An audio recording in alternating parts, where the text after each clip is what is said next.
Alright, we're back to doing this. Candace is a tough nut to crack.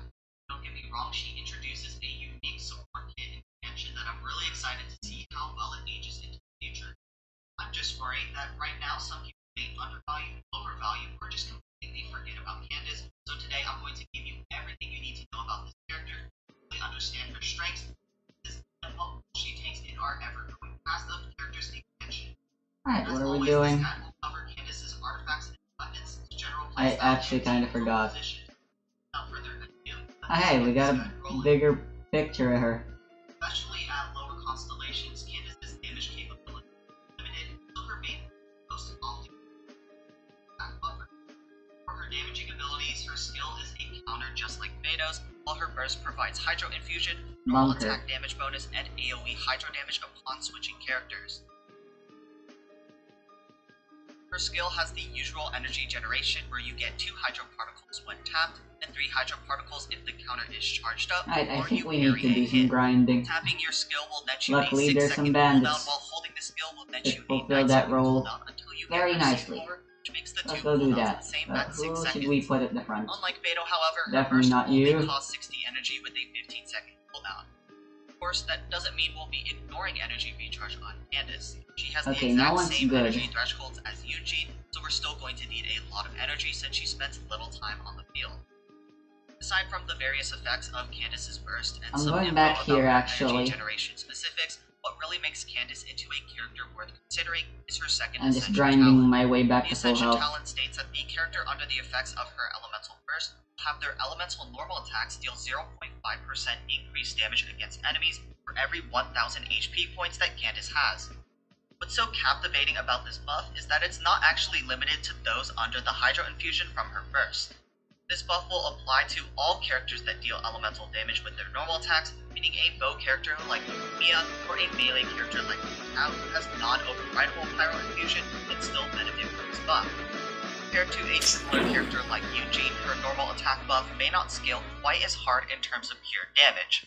But with the new and improved HP percent from the Hydro Resonance, Candace has definitely found a niche as a good support for many characters, given that Hoyoverse continues to just add in more HP scaling characters. Her build will strictly focus energy recharge and HP, making her quite simple and easy to gear up. Not to mention, all of her skill and burst damage do have HP scaling, allowing us to get cheap damage without spending thousands of resin trying to optimize for crit. I've already introduced the stats that Candace wants when giving you an overview of her kit, so these artifacts shouldn't be too surprising. Candace's best artifact combination is either going to be the 2-set Tenacity of the Millelith with the 2-set Emblem of Severed Fate, or simply just the 4-set Noblesse Oblige. Both combinations are fairly easy to obtain and look to bolster her buffing abilities to the maximum. Noblesse is suited for elemental DPS characters that scale with attack like Yoimiya or Ayato, while if you have an HP scaling elemental attacker like Utao or Kokomi, you may want to consider the Tenacity and 2 ESF instead. Artifact stats for Candace are triple HP in the Sands, Goblet, and Circlet, with ER as an option in the Sands for certain scenarios. Specifics on Candace's weapons will be covered in a few minutes, but most of her options are energy recharge polearms, so we can afford to go triple HP to maximize that Ascension talent. If you're using an HP weapon like Black Tassel or Staff of Homa, ER is also a viable option in the Sands as well. Need to get everyone you probably could have guessed this already, but her substat priority is obviously going to be HP percent, energy recharge, and flat HP. A lot of energy recharge is going to come from your weapon for the most part, but in total we're looking from anywhere to 180 to 200% energy recharge for Candace, under the assumption that every rotation we only use her skill once. Now I know there's some players out there just looking for Candace to do some sort of damage because that's just what Genshin players do. Don't lie to yourself. So especially for my C6 Candace players, listen closely because there are some adjustments that need to be made for a sub-DPS build versus a pure supportive build. C6 Candace will grant her extra waves of AoE Hydro damage when a character deals elemental damage with their normal attacks, and these waves have a 2.3 second cooldown.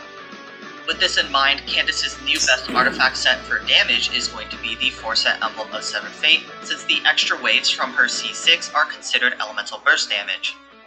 Like many other characters, not only does this set help solve her energy problem, but it also serves as her best damage option, given that we're always stacking as much ER as we possibly can. Other damage options include any combination between the 2-set Noblesse, 2-set Heart of Depth, and 2-set Tenacity of the Millelith. None of these combinations of 2 sets are going to be nearly as good as the 4-set ESF, but they're still pretty close and extremely solid on Candace. Artifact stats for the sub-DPS build will be HP percent in the Sands, Hydro damage bonus in the Goblet, and crit rate or crit damage in the Circlet. It should be expected that you're gutting her support capability in exchange for her personal damage, and there's really no way around this. With this build, her buff will be decent, but don't expect it to be anything game-breaking, that much I can say for sure. Substat focus for the sub-DPS build is crit rate, crit damage, energy recharge, and HP percent. Get as much energy recharge as you can in substats, because with the 4-set ESF, it's imperative that you get as close to 200% energy recharge as possible. Ah, freaking little live. Fuck off, Genshin. Don't you see? I'm already watching a fucking Genshin related video.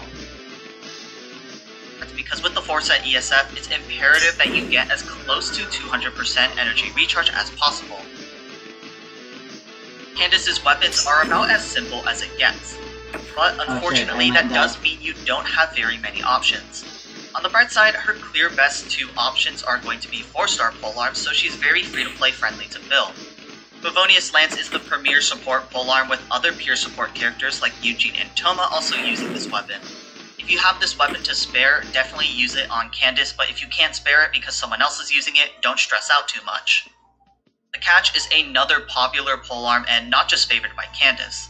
Like Favonius Lance, the Catch also has many other users, except this time it's DPS characters like Xiangling and Raiden Shogun that love this weapon. The Catch is your completely free-to-play option for energy recharge, but again, don't stress if you cannot spare this weapon for Candace. The reason why I say don't stress about having either the Catch or Favonius Lance available for Candace is because the Black Tassel exists. Although it may not be exactly on par with the 4-star options, this 3-star polearm is pretty damn close. With an ER Sans, this weapon is extremely functional and it's the ultimate budget option for Candace. If you're a Black Tassel Zhongli enjoyer, then you're sure to love this weapon on Candace as well. As for your more pay-to-win options, these are also pretty straightforward. Alongside the Catch, Staff of Homa is Candace's best damage option for the C6 sub-DPS build. Otherwise, Engulfing Lightning and Scoured Spine are your other 5-star energy recharge options. The 2 passives on these weapons are very situational for Candace, and you're mainly using these 2 polearms just for the energy recharge. She should be Last but not least, we've gotten to Candace's teams. This is the most interesting part of the video because team compositions is where most of the undervaluing or overvaluing of Candace takes place.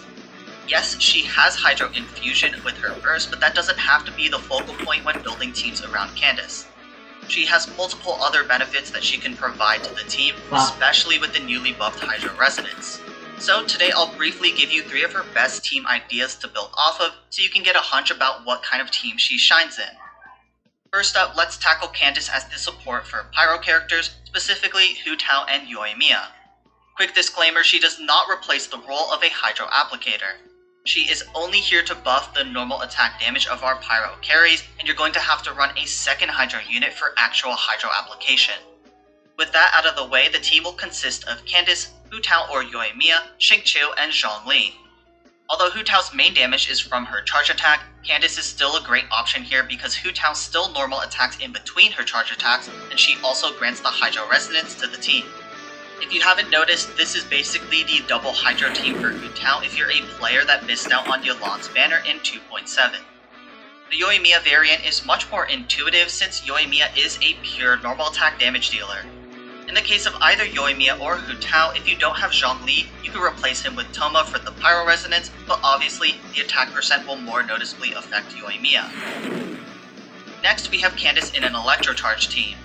Here, Candace can buff a variety of Hydro characters and also buff Cyno if you're looking for a character within the Electrocast. The Taser team with Candace will have Candace, an off-field Electro character, Kokomi, and Sucrose or Kazuha to swirl the elements around.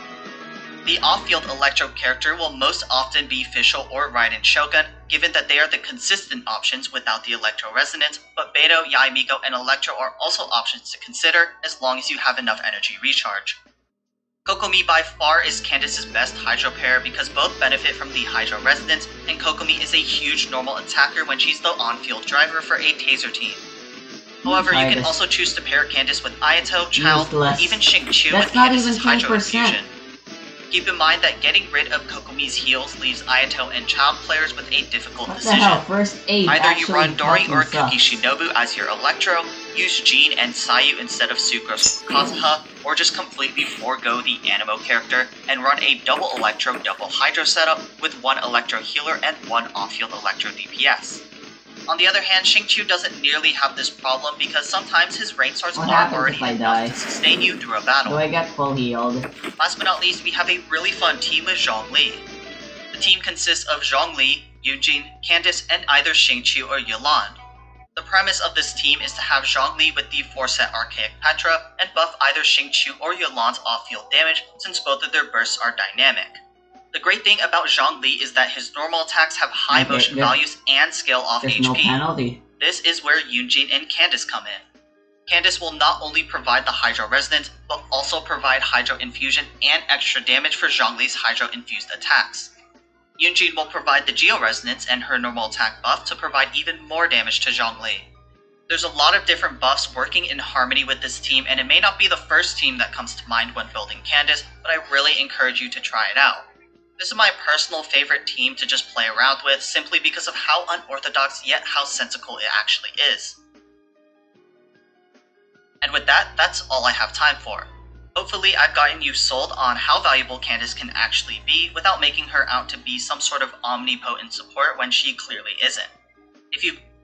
And that is not a statement I make lightly. So this particular game is a training match between myself and the one and only Starflash 250, one of the best players in the world, and it is actually a live match. Yes, we trained this live.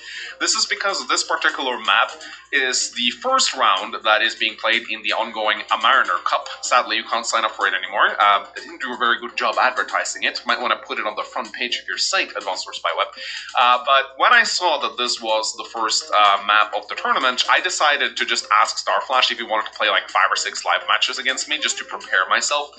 Live matches are, of course, matches with a limited timer. I think we have 10 minutes on the clock, and we get a 2-minute increment for every turn that we made. And I figured that if I could just play this map in bulk, it would make me familiar with it. So that was kind of my approach to the tournament, just play lots of games. I also played a bunch of other games. Expect to see a bunch of replay commentaries from this particular map, by the way, on the channel moving forward, because I'm obviously going to be covering my own tournament performance, but there's also a lot of other good people in this tournament that I'd like to cast, including the one and only voice of Akasha. Yes, he actually entered this tournament. No, I won't be facing him because he's not in my division, thank God. But I definitely want to cast his tournament games, and there's also like a bunch of other games that I like to show off. So I hope you guys enjoy this map. You're gonna see a lot of it. It's called Harsher Truths, and it is a mixed base map. Wild map, by the way, absolutely wild map. You got 2 bases in the center. They're almost right next to each other. You can actually rocket block your opponent if they're not careful. Then you have sort of like a weak side here. This is both players' weak side. But what's kind of funny is that on your weak side you have 2 airports, one that begins under your control. So a lot of battlecopter play is possible on this particular map.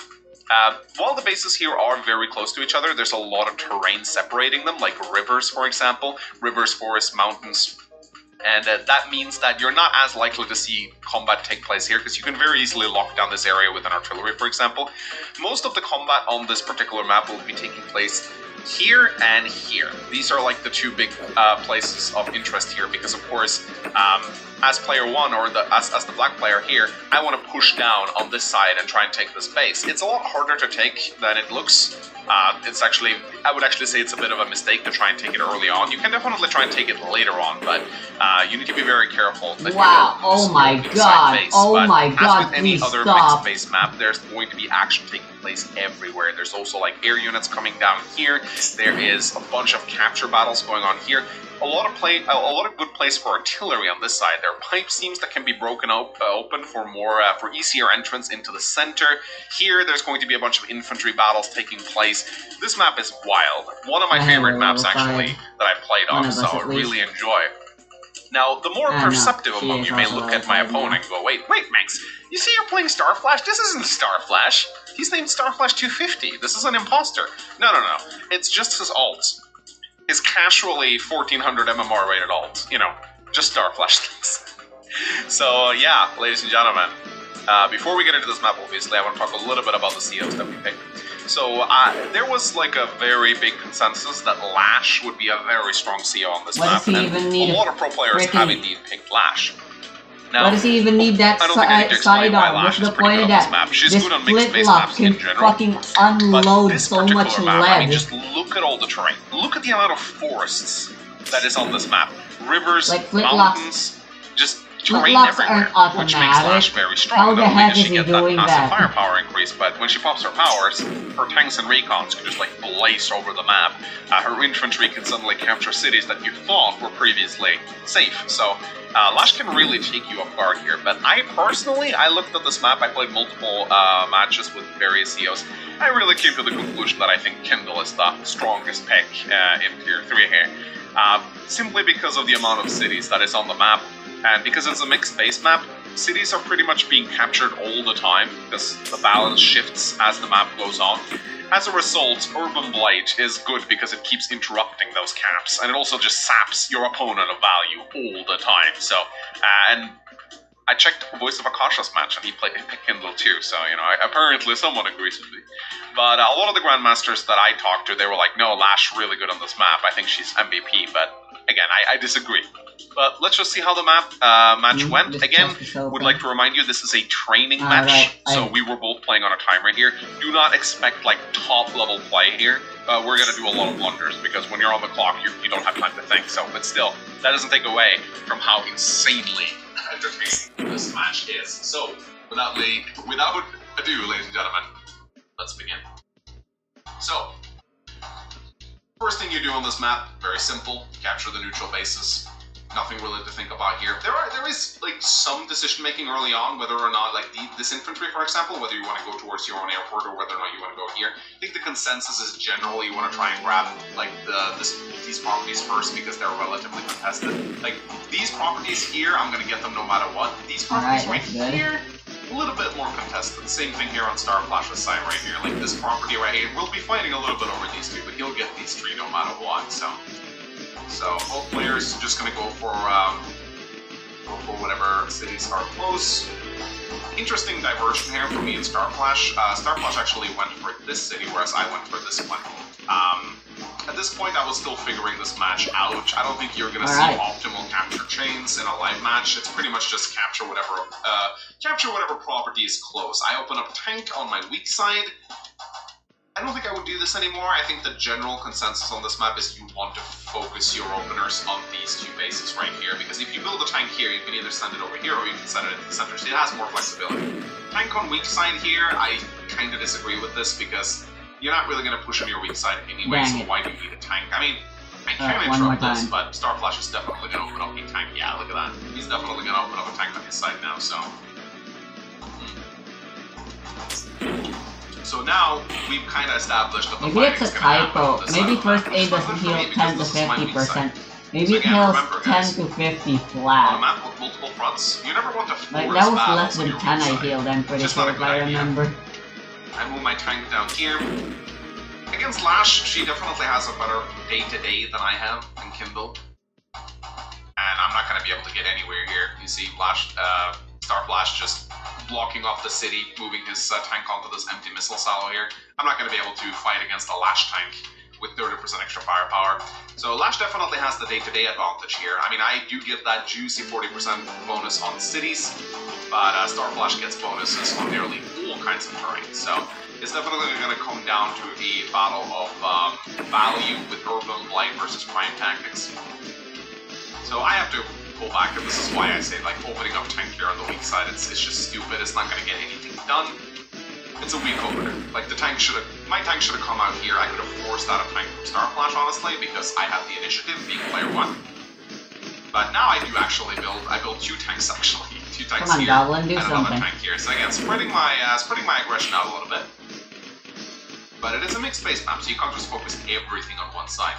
Starflash goes for the interrupt here. This mountain is perfectly positioned to allow you to do that, even though you're up against Kindle. Normally this would not have worked if this was a road, for example. I would have dealt more damage to him than he would have dealt to me. But because of the positioning on that this mountain, is where the boss is. doable to interrupt that camp. So now Starflash is sending his infantry down here. This allows him to capture either of those properties, depending on what I do. I'm obviously going to grab that though. But he's actually sending his tank down here now because there's nothing really stopping him. I can build a tank on this base if I want to, but it's not really going to be able to reach him that easily, so... Yeah, good solid play from Starflash here. He realizes that he can't really put much pressure here with these 2 tanks here, so just goes elsewhere. Builds a Battlecopter. Battlecopter's going to come out very quickly on this map, and you need Anti-Air. And they're really strong here. You know, this river allows them to dart around your Anti-Air. If you're not careful, they can even go over, like this Battlecopter can go over the bridge and block your base. So... you have to be super careful. You have to get out those anti-airs. Yep, I remember this. This is where you fight the first boss. Hell. I remember thinking it was super hype Here at the I have time. to pull back. I can't really attack. I'm gonna... That's because of the boss music. Okay, these things are quickly becoming inefficient.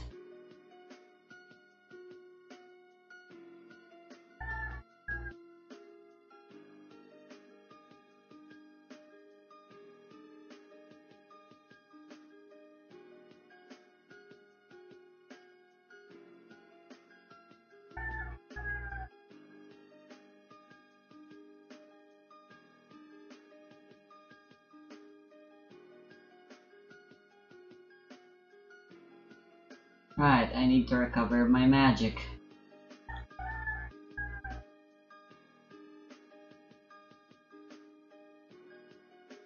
Like, the only real good way of doing that is walking around.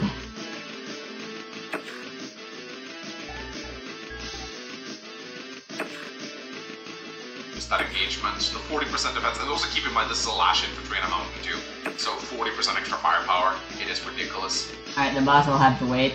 The boss music. So, I now send my tank over on this side, so now I'm actually like, I'm reinforcing on my weak side actually, so suddenly I actually have 3 tanks in this area, so it's a little bit scary for Starflash. This pipe's not going to get blasted open for quite some time, so Starflash is not really going to be able to do much unless, I mean, he can build 2 tanks maybe, but the 4s do slow them down a little bit, so I will say I did like my play here with the 3 tanks moving on here. Oh, I hey, definitely want to secure all these properties as quickly as possible. Also getting an anti-air out I can because, use you know, this Battlecopter is going to become very, very difficult to deal with now. D6 rolls in, Starflash finishes capturing some more properties, now he's going for these 2 properties. I can interrupt this, but again, keep in mind, Lash is kind of like a mini Kindle on cities, you know, 30% extra firepower. It's very tough to interrupt her caps. So here, my infantry is hanging. Starflash does not kill, but instead decides to go for the cap. I think maybe killing would have been better, because it would have denied me a property, and he probably will get this anyway. But I guess I feel like this might be a good spell to get. Second decisions here. I only need to fire it off at the end of the match, and then I can take advantage of it. Immediately up here. He also interrupts here, even though it's not as good because it's from a forest. And now he's sending his Battlecopter. This is what I was talking about earlier. These Battlecopters are really annoying because,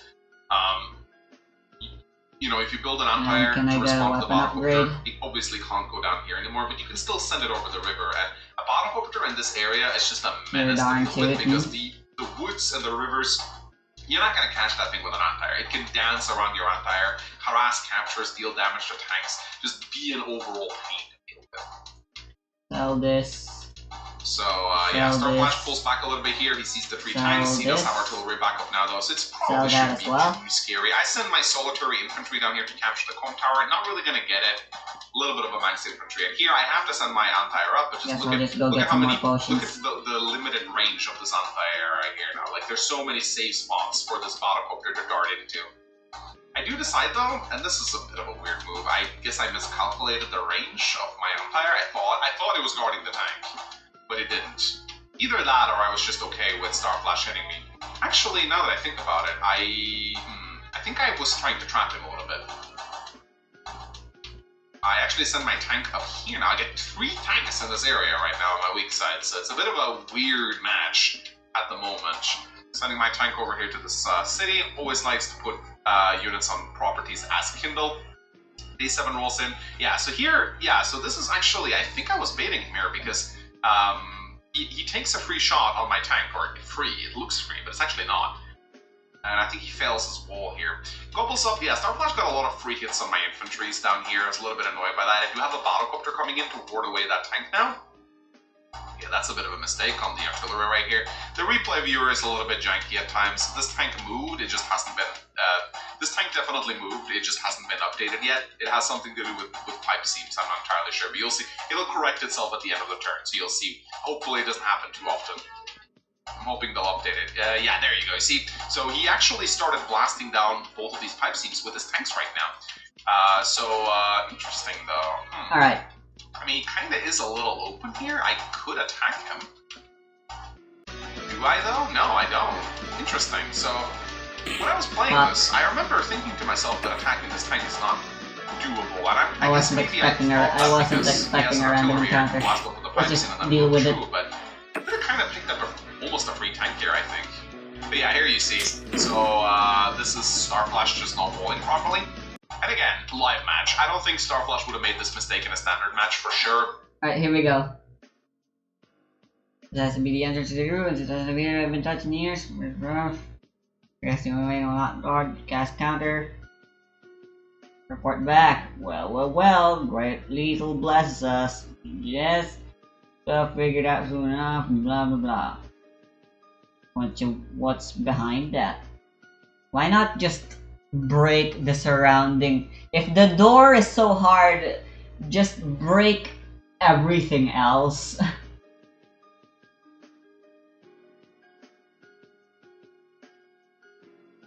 In order. Great spelling.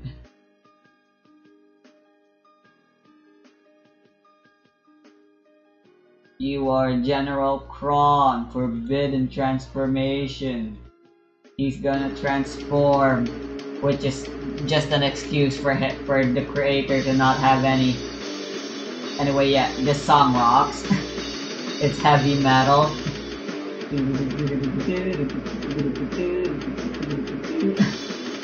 Too bad Flash. Flash does this thing where they... Oh, wow?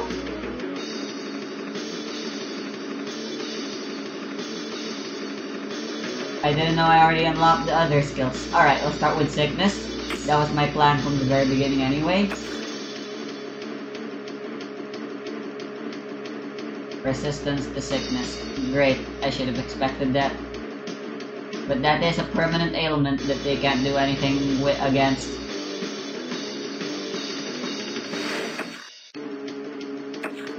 That did nothing.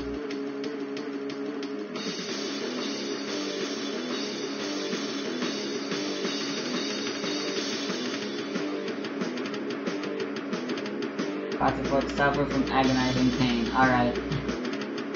Alright, let's just cast some spells until we're not healthy enough and switch out.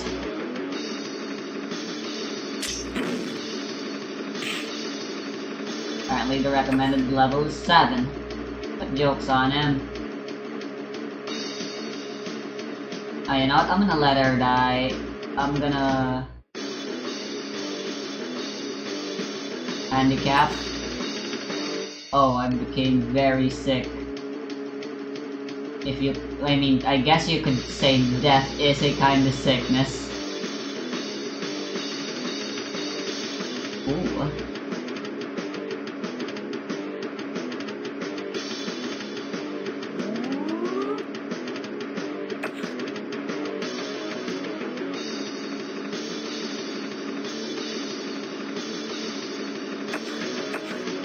Oh my.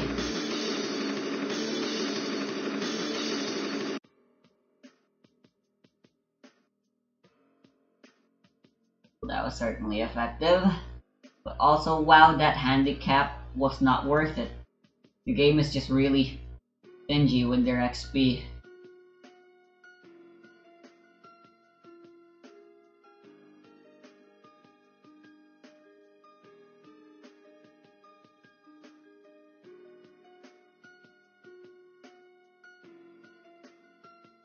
Let me go beat up a few more bandits on my way back, why not?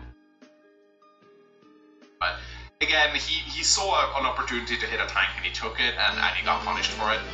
Again, live game things. Kill all your group members for 50. Wow, I actually attacked. Oh, that is really good. Bit of a blunder here, should have gone in with this infantry first. So attack from a road first, so I take the full counter-attack damage from Lash. So that's a bit of a mistake. Again, you're going to see a lot of mistakes in this match. I mean, it does tell you whenever you level up if you get new stuff. I really should pay attention to it. He only has a single infantry in this area. So Right, I'm actually doing helps. a decent job denying his home tower. I can grind a bit longer with that. Here, goes in for the Thank attack. you, Lethal. Now what the hell is this? For me. I need a tank out here on the south side, and indeed, out comes the tank. That's good. Jagged Edge has been Builds another fixed. tank.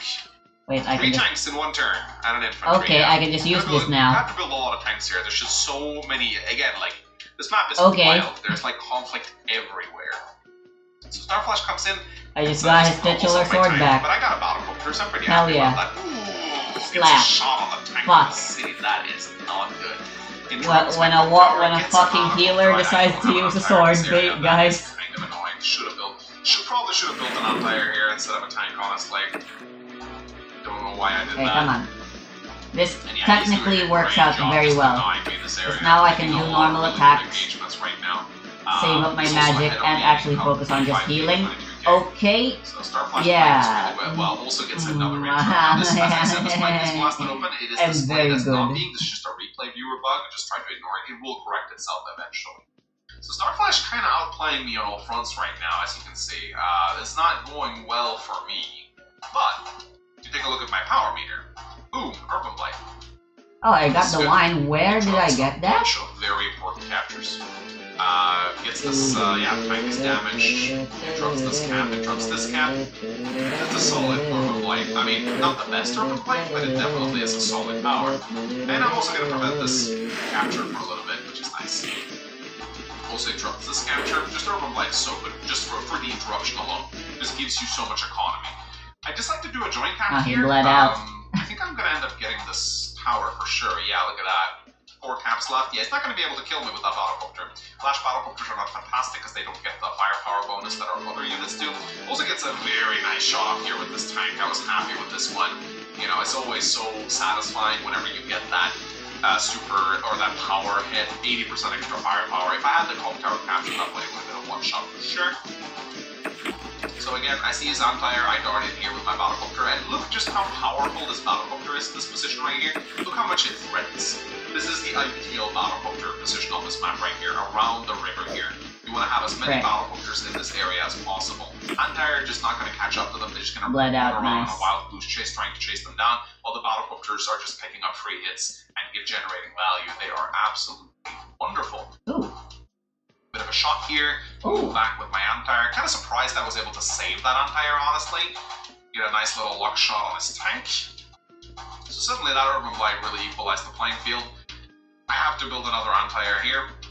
And Day 9 rolls in from Starflash. He does not even try to interrupt, but he still takes the free infantry hit, getting value whenever he can. The problem right now is, of course, he's probably going to take this comp tower away from me if I'm not careful here. I believe Bunker Town is north. It's the next town. Very good at picking up And I free definitely units. can't go there Starflash yet. is, like, whenever he sees an opportunity for a free pickup, he eats the free dude. Does not capture the comp tower, but instead attacks me. A little bit surprising, but I'm guessing he's confident he'll get this comp tower regardless. Also, again, hooks up another free infantry kill. I placed a lot of my infantry in range of Starflash this chapter.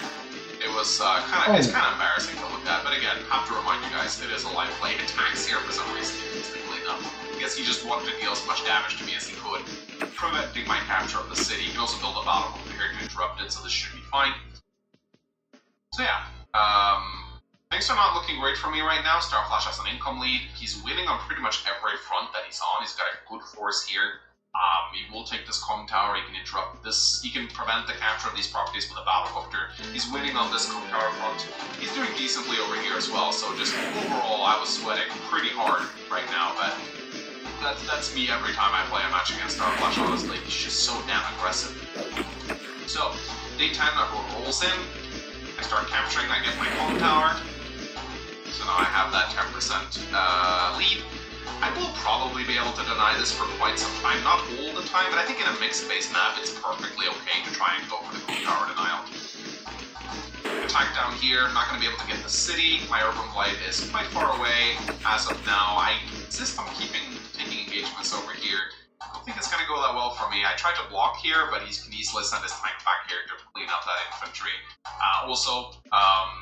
Normally this would be a nice capture. Like there's so no the Warlock way is most to useful interrupt this, but look, his prime tactics is right on the corner. in And boss then suddenly fights. this infantry right here, who you previously thought would not be able to interrupt your camp, can just start over the river. And this is one of the reasons why Lash is considered very strong on this map. And I do get that argument. I still think Urban Blade is just better overall, but there is no doubt that I was very happy with that. There's no doubt that prime tactics is very good. And yeah, this is what I love about Kindle and our battlecopters. If you can get them over cities, they still get that 40% boost, which makes them really strong. She definitely has way better battlecopter play than Lash 2. That's Not that there's anything useless. wrong with Lash's battlecopters, just they don't benefit from her powers at all. So, anyway, Star Flash's turn rolls in, and I was definitely expecting him to get prime tactics this turn. So he again picks up the free infantry Alright. while he can. In comes the tank. I don't really want to take these engagements here. It's way too close. And here we go. He pops his prime tactics. And look at his infantry. Boom, interrupts. Of course, he doesn't get any bonuses from the river because it's 0s to stars, but it's still pretty nice. And it also allows him to do stuff like this, which is another reason why prime tactics is just considered very strong on this map. Not to mention, like, I ain't interrupting this. It's gonna be very hard. This is infantry with 70% extra defense, ladies and gentlemen. That's a Samurai Spirit level infantry. He even deals some damage to the infantry just to make sure I'm not gonna get it. So, yeah, and also like this artillery, 4 defense stars. It's like it's in a mountain. Very, very scary. It's too bad. It's too bad for Starflash that he didn't have a healthy infantry range from the tower. Otherwise, he probably would have gotten it. But sadly, he did not get it. He has to run away with his battlecopter because there's literally nowhere else for him to go. But you can see how strong This girl level prime up as well, tactics why is on not? this map for sure. I definitely understand the Lash pick. But you'll just see how much value Urban Blight generates over a small match here. So it's gonna be I was trying it's to gonna be Chi quite Blast. insane. So I still take some engagements against Not that Starflash, great. even though prime tactics have been popped. It's time for another Urban Blight. Again, just value all over across the boards, and it also interrupts the cap. So that's just one of the things that I really like about it. Again, one of the great weaknesses of Lash, and I am actually making a video about Lash right now, that is probably going to come out in a little bit. And this video explains why Lash is considered such a bad pick in Tier 3, despite seemingly looking like a good CO from the offset. So here we go. I combined my tanks together because I realized that it's better to have one healthy tank than 2 weakened ones. And I am kind of rolling him. I am rolling a little bit over him on this front right now, so that's like the first minor victory that I've started to accumulate Oh, against nice Starflash. dodge, He's winning on Lethal. most of the fronts, but I'm starting to push him back heavily here. I don't have much infantry presence in this area, though. This damn Anti-Air is still doing a lot of damage to me on this side, so I have to fix it. And again, my god, he was so annoying with his interrupts this turn. Now he's also threatening the home tower, but I do have an Anti-Air in place to deal with that, so... And he traps my tank. He traps my tank, it was so annoying. And he has his battle copter Alright, the here wound's too, still there. But yeah, he's definitely winning here. So I don't really know why I insist on taking battles in this area. Now I would say Starflash is overextending a little bit here, definitely. I mean, you don't want to take battles this close to Kindle's bases. It's Kindle we're talking about. She even has a city here that she can fight from. So yeah, this is ballsy. Feisty, to say the least, from Mr. Starflash right here. I guess he felt confident because I just popped my Urban Blight. And again, just this Anti-Air, man, he just gobbles up free units everywhere. It's so annoying. Day 12 rolls in. I am continuing to deny the Cone Tower. Now my battlecopters come in too, and Starflash has a big weakness here right now. Look at Getting so this many baby tanks, out on artillery, a and first everything. date would definitely Just be have a single move. Anti-Air. What? Luckily, What the heck is up with some of these he did, blast descriptions? off those 5-6, he can't reinforce quickly, but this battlecopter right now, it is undisputed. And even if he has to build an Anti-Air, and then he has to spend a turn moving it in, and by that time I'm gone. So this battlecopter has 2 turns of mayhem right now. Also placing my infantry on top of the tower. If he wants to attack me now, he's going to suffer that 40% increased firepower back. And yeah, I felt pretty good about taking engagements this close to my base right now. I don't really care about this artillery shooting on my tank. 200, I did that's place the nice. artillery on top of the HQ. This was ballsy, I'd say. Yes, sure, it gets 40% extra defense, but it's also pretty easy for Starflash to just attack it. And also, I built a medium tank. This is like, look at the amount of tanks that Starflash has in this area. 1, 2, 3, 4, 5, 6, 7, 8, 9 tanks. Of course, 3 of them is on very low health, but still, this is definitely, this calls for a medium tank. Maybe I should just sell my This is small like medium tank on potions. the city, Starflash ain't getting through here, no matter what. He just I'll ain't- use them until I can ain't use getting them no longer. So, Until I run I out bring of my them. battlecopter up. rather. As much as I would have liked to keep it in this area, I realized that I need to deal with Starflash's attack on my main base here. Whenever Starflash is massing outside your front door, that's definitely the time to be cautious, because we all know Starflash has balls of steel and he loves eating, and he will attack. Like he will, if he sees like a 60-40 chance to win, he'll go for it. He's a gambler. So he'll take risks that other players won't take. So you can count on him being aggressive. Very rarely will he pull back. Although, of course, now he kind of has no choice but to pull back a little bit. He surrounds my battlecopter. That was hilarious. Really nice maneuver right there. To pull off a surround like that in a live match is quite hilarious. Again, Starflash is just so damn good at playing live. He plays this game intuitively. His instincts are really solid. He doesn't need to think because he just knows the moves. He understands. Actually use the correct UR. So, day 13 rolls in, and yeah, I realized that I'm probably not gonna save this battlecopter, but at least I can get a free shot with it. Builds another I build a lot of battlecopters now because I realized that Starflash has to pull his anti-air this way now, so it's a good opportunity for me to build battlecopters on the right side because either way, he'll either be forced to split his anti-air or build even more anti-air, which is something he doesn't want to do right now. So yeah, I just move in, my battlecopters are getting some good value engagements, and I'm even able to block this anti-air, although Starflash still has the ability to go over here. It's too bad I didn't have an extra unit I could have put here, otherwise this would have been a very nice block, but it's not really going to work now. Takes a little bit of a shot with my anti-air, gets a slightly low roll. This was ballsy. Okay, he's I don't really know sexist. why I thought this would be a good Apparently. idea. Again, live match, it felt like a good idea at the time. But I do believe Starflash is going to notice a hole in my defenses very soon. And he's going to go for it. So yeah, Prime Tactics 2 stars away. There's a 20% fatigue in play right now, so I don't think he's going to get it, but he decides Weasel to ain't pull terrain exactly a tactics. people person either. Never underestimate a good, well-placed terrain tactics, ladies and gentlemen. A lot of people play under the false assumption that Lash only wants to pop her superpower, and it is true. She definitely wants to pop her superpower, but terrain tactics can really take you off guard as well. And also keep in mind, it still gives you that 10% boost. So yeah, this was pretty devastating. This allows I'll buy Starflash one to of pretty these. much move freely through the forests, which opens up so many attacks for him. He sacks a bunch of his low HP. Oh my god, he sacks 3 Oh, I already have 5 times! of them. Never mind. Like, Who figures out a wall break like you this? can never in have too format? much. Starflash does. It's insane. Like, the amount of like, he finds his attacks so quickly. It's crazy. And now he will also grab this tower, even though I do have a battlecopter in this area. Starflash does have his anti-air position right now. The Abyss Suddenly, Remnants. He's starting to win everywhere again. Like, the little minor lead that I had for a little moment there is starting to, it's starting to fade away, and it's not fun.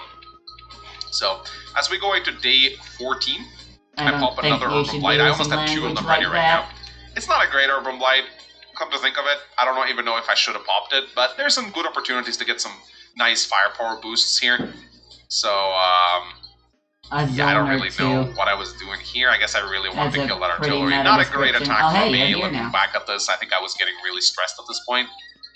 I did get a nice attack there, though, which is nice. Never underestimate Kindle.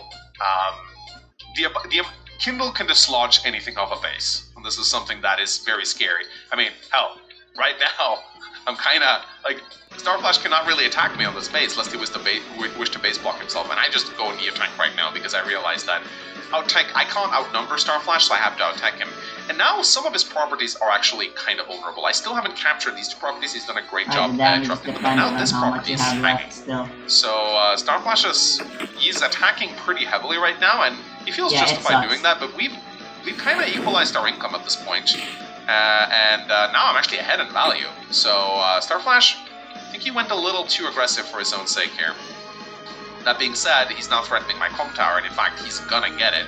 Though, my Urban Blade is pretty close around the corner. I'm not gonna have it completely, because I just popped it, and there's a 20% like increased costs for your power if you charge it above the normal rates. But Starflash is also threatening 2 extra properties from me now. So this, if I'm not careful, and takes another one with this 1 HP infantry, oh, I remember being so annoyed that I didn't get to interrupt that. And again, he interrupts it, like he's holding onto his properties so well. And, you know, hats off to Starflash. He keeps on the attack. Even though he's up against a Neo Tank and a Medium Tank, he just keeps on the attack. He doesn't pull back. And it's pretty crazy. Builds a battlecopter, he has to. I'm taking this property away from him. I'll take this airport if he doesn't build the battlecopters. That's pretty much forced. But he wants to build battlecopters anyway, so it's fine.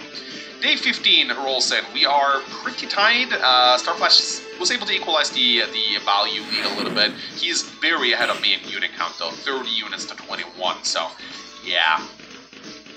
And, yeah, so here, I sack a battlecopter into an anti-air to get my Urban Blight. And I have to do this, because there's no way I'm interrupting these two.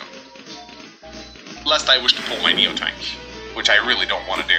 And it also interrupts the com tower for 1 additional turn, and prevents him from getting this one. And this is what I mean, ladies and gentlemen, when I say that I think Kindle is really strong on this map. On a mixed base map like this, there are so many captures taking place everywhere. Like, we're on day 15, there's 1, 2, 3, 4, 5, 6 captures going on simultaneously. This is just how a mixed base map works. There's always going to be, the pressure is always going to shift back and forth.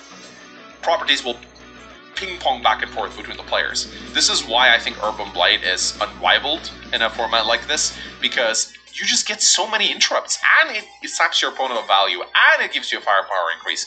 I just don't think Lash's powers can compare to this. Sure, she has the slightly stronger day-to-day of the 2 COs, but Urban Blight is just so much cheaper, so much more valuable. It just opens up so many avenues of attack. Just look at this. I was able to dislodge this tank because it's on zero. What the hell am I doing here? Oh, right, I wanted to kill the Anti-Air. Now I remember. And again, just look at the amount of value this thing is giving me. And I'm able to deal heavy damage to Starflash's tanks. Now, obviously, I do need to get this. I can't let Starflash get both of the com towers. I've been fighting with a 10% firepower lead for quite a while now, and I've been pretty happy about that. Probably the only reason Starflash hasn't completely rolled over me yet. But I definitely, like, he risks taking both the com towers now, and I cannot let him do that. Anti-Air comes in. Starflash is now capping. He's going to get both of those if I don't do something. And my Urban Blight is definitely not ready next turn, because I just popped it twice in a row. He join caps and pops another terrain tactics. My goodness, when I saw this, I was like, what the hell is he thinking now? First he attacks, comes in with his tank. look at the stuff that Lash can pull off here. I mean, oh my god, just look at this insanity right now. Two forest tiles, dislodges the tank, and gets a nice attack as well. My goodness. What an insane play. And he join caps together, and he gets the 10% extra defense thanks to his power. And now he's shifting his tanks away from my Neo tanks, and because he has that terrain tactics, he can outrun them, because I can't pursue him through the woods. So, again, I definitely see why people favor Lash on this map. She has some very, very cool plays to pull off with her powers. But, my turn rolls in, and I am now grabbing these 2 properties. I'm probably not going to get this one, considering his tank presence, but I might be able to get this one if he doesn't pull this Anti-Air down. Again, I just want to take these properties already. But I actually decided to move in with my battlecopter and interrupt this, and I just don't get it. I think there was a chance I might have, but I cannot let him grab my cities, and I really am fighting hard. I wasn't able to interrupt this, sadly. He's going to get that now. But I was able to deny it for a pretty long time. This is technically my com tower, because this is my strong side. And I decided to chase his tanks with my Neo tank, because, you know, might as well. I mean, what else is it going to do? Go and gobble up these 2 infantry? It's a bit of a waste of a Neo tank, if you ask me. Also, I was able to grab this property from him. He didn't have an artillery out in time to deal with it. So now I have to send my Anti-Air over here. This was definitely a mistake. I thought that this artillery would protect the Anti-Air from these 2 tanks. But Starflash is, yeah, he can send 1 tank over here to kill the artillery and the 2 others to kill the Anti-Air. It will cost him his 3 tanks, but they're probably dead anyway, so. Anyway, day 16 rolls Aha. in, and it's time to see what Starflash decides to do. Captures the comm tower, he finally gets it. Now he's the one with the 10% firepower lead. He forgoes the capture of this tower to get the anti-air shot. But yeah, this is what I was talking about. See, picks up the artillery, picks up a free anti-air as well. He's going to lose all of these 3 tanks, but they were probably dead anyway. So he gets whatever value he can out of them, which is not a bad thing at all. Picks up a free tank on the city, prevents it from repairing, and yeah, as I said, he's going to interrupt here as well. Starflash is so good at interrupting captures. He just won't let me have any cities at all. And that is definitely the proper play for sure. So here, he realizes that I'm about to place a lot of pressure on him, so he moves his forces over to the west side. Again, like, we have just been beating each other up pretty hard at this point.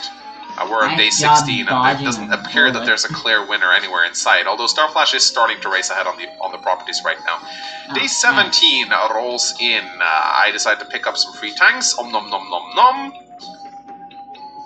And now I'm starting to apply a little bit of pressure down in this area, and boom! It's another Urban Blight, ladies and gentlemen. They're just going to keep coming in. This one was very good. This was a very strong Urban Blight right here. What? Just the amount of value that I'm getting off this. I mean, I'm in this game predominantly because of Urban Blight, and now I'm also going to be able to get this comm tower, which means that at the very least our firepower will be equalized. Have to get an anti-air out, too many battlecopters in this area. I should have probably had another one, and again, I tried to take these properties, man, but Starflash just... it's very hard to take these because he always makes sure that he has a tank in range to interrupt. His positioning is just really nice. Day 17 rolls in. He gets a nice little shot off the Neo tank right here. It's definitely very damaged. Join combines his infantry together. Pretty smart, honestly. Is he gonna... oh my god, he's gonna be able to interrupt this, isn't he? Oh, I thought I got the comm tower this turn, but I guess it's gonna be one more turn now. Again, interrupts another city. Just interrupts all across the board for Mr. Starflash right here. He even attacks with this tank against my Neo tank just to try and get a little bit of value. This was very cute, honestly. Threatens the capture of another city here. Now, I haven't said this yet, but there is a 35 turn limit on this map, by the way. This is because we were using the same rules for the tournament, basically. So 35 days capture limit. Sorry, 35 capture limit. So whoever can capture 35 properties wins, and whoever has the most properties after day 35 will win. I should have probably said this at the start of the video. I forbore. I'm sorry.